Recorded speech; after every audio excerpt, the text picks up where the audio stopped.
guitarristas injustiçados aqui no Brasil.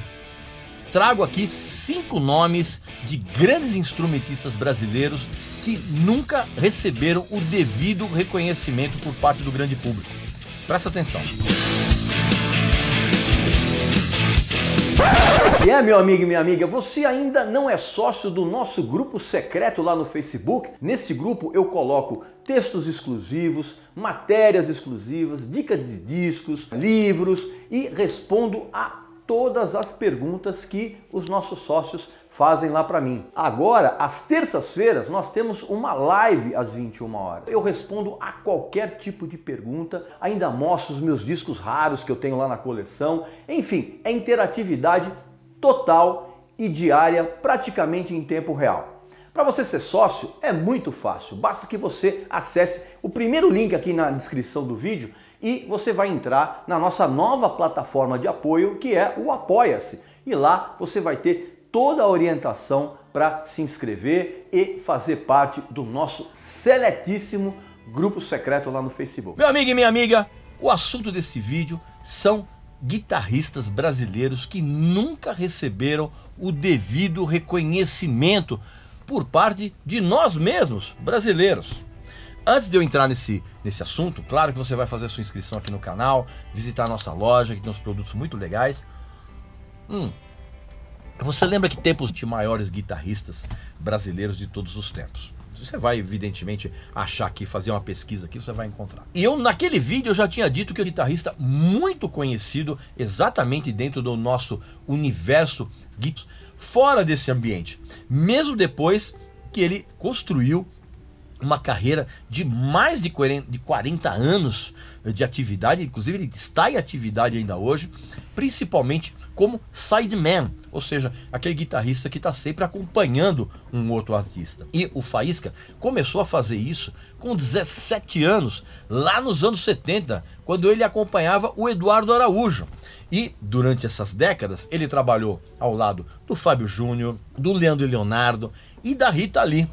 E o Faísca, ele sempre colocou uma pegada meio roqueira, mesmo tocando junto com esses artistas que realmente não tem muito a ver com o rock, porque na verdade ele tem um estilo de uma maneira brilhante. Ele mistura o rock blues, influenciado pelo Jeff Beck, que é um dos guitarristas favoritos dele. Ele põe uma dose muito forte de country, né, daquela linha do Albert Lee, espetacular, e também do jazz, daquela linha do Joe Pass. Então ele cria um amálgama sonoro que dá a ele assim, uma personalidade como instrumentista muito legal. E é exatamente esse ecletismo que fez com que o Faísca fosse um dos guitarristas favoritos para trabalhar no mercado publicitário, fazendo jingles, fazendo trilhas sonoras, e fora que ele ainda é professor de guitarra. E é óbvio que eu tenho que recomendar o trabalho do Faísca solo, né? O trabalho solo para vocês. Inclusive, vou mostrar 2 discos aqui que eu gosto bastante. Esse aqui primeiro é uma verdadeira raridade, que é o primeiro disco solo dele, ó, Nevoeiro, tá? De 1990. E também vou recomendar o trabalho mais recente que ele lançou, se eu não me engano, em 2012, que é um disco muito legal chamado No Smoking, tá? São esses 2 discos que eu recomendo bastante, fora os outros, evidentemente. Eu sei que você vai sair daqui desse vídeo e você vai procurar o trabalho solo do Faísca, que vale muito a pena conhecer. O segundo guitarrista que eu julgo extremamente injustiçado é o saudoso Elcio Aguirre, do Golpe de Estado, que é uma banda que não pode de forma alguma ser omitida na hora que você vai contar a história do rock nacional. Por ele ter vindo daquele universo do metal com o grupo Árpia, né, nos anos 80, pesado que os seus colegas na época, né? E alguns dos discos que o Golpe de Estado lançou são considerados clássicos do rock nacional, como esse aqui, que é um dos meus favoritos, que é o Quarto Golpe. Tá vendo? Disco muito legal. E, na verdade, eu acho que tanto o Elcio quanto o Golpe de Estado, eles mereciam um reconhecimento muito maior, mesmo dentro do fuçador de equipamentos, né? Ele conhecia de uma maneira muito técnica o funcionamento de guitarras e amplificadores. Tanto que, inclusive, existe uma marca aqui brasileira chamada Meteoro, que tem vários amplificadores na linha dele, construídos e elaborados pelo próprio Elcio. E é óbvio que a morte repentina dele em janeiro de 2014, se não me falha a memória, deixou todo mundo triste. Então o Elcio Aguirre também é um guitarrista que merece um maior reconhecimento do que ele teve na vida dele. Terceiro guitarrista injustiçado dessa minha lista, e que realmente ele nunca recebeu o devido reconhecimento aqui no Brasil, fora das comunidades guitarrísticas mais voltadas para o jazz, apesar de ele ser um cara muito mais reconhecido lá fora, exatamente dentro desse universo do jazz instrumental americano. Eu tô falando do Ricardo Silveira, que mesmo tendo tocado com Elis Regina, com o Milton Nascimento, com o Ney Matogrosso, com o João Bosco e com o Gilberto, a morar lá e trabalhar lá,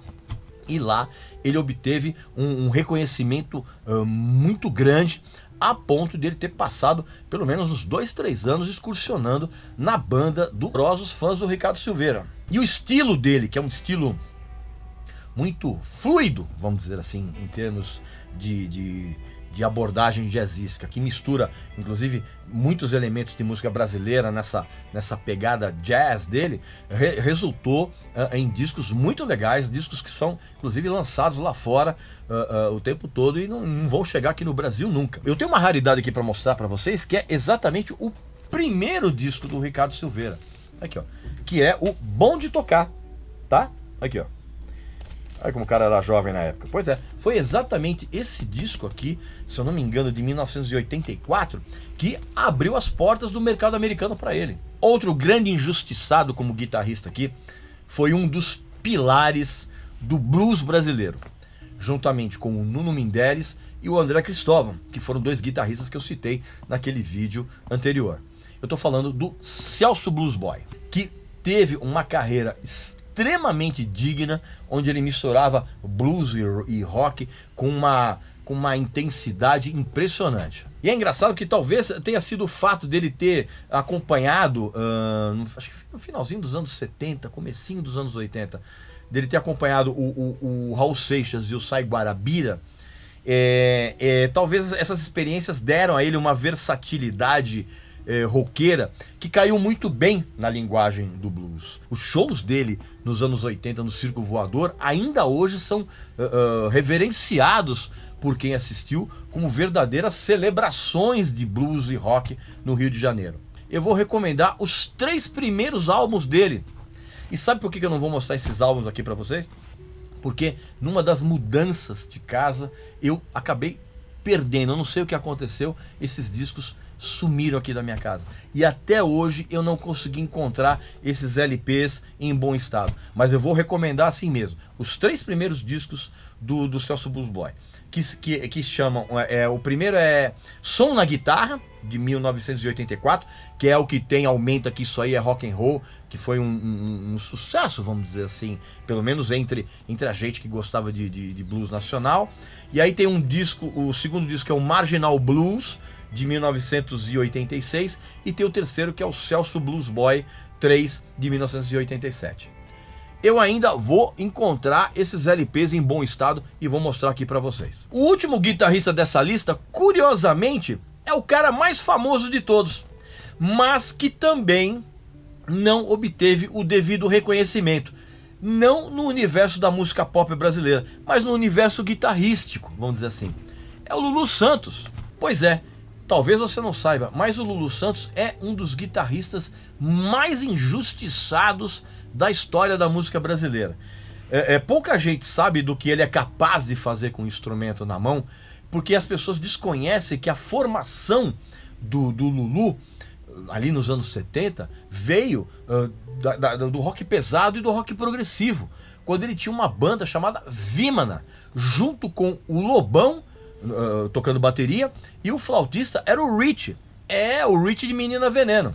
Antes de eu continuar citando esses nomes maravilhosos da guitarra brasileira, presta atenção nessa mensagem que eu tenho para você, que está muito preocupado com a quantidade de lixo plástico que existe no planeta.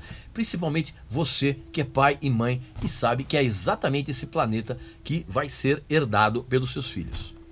Presta atenção. Era só o que faltava. Além de nós estarmos cercados por esse lixo plástico que invade o nosso cotidiano, ficamos sabendo agora que estamos ingerindo essa porcaria.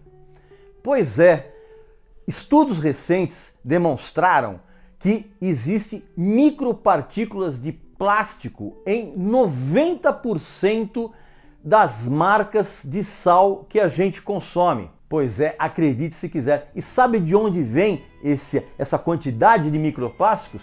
Exatamente das ilhas de plástico que poluem todos os oceanos do planeta. Agora, se essa situação já é preocupante quando a gente pensa na poluição do plástico nos oceanos, imagine o que acontece nos rios das grandes cidades. Estamos cercados de lixo e agora estamos ingerindo esse lixo.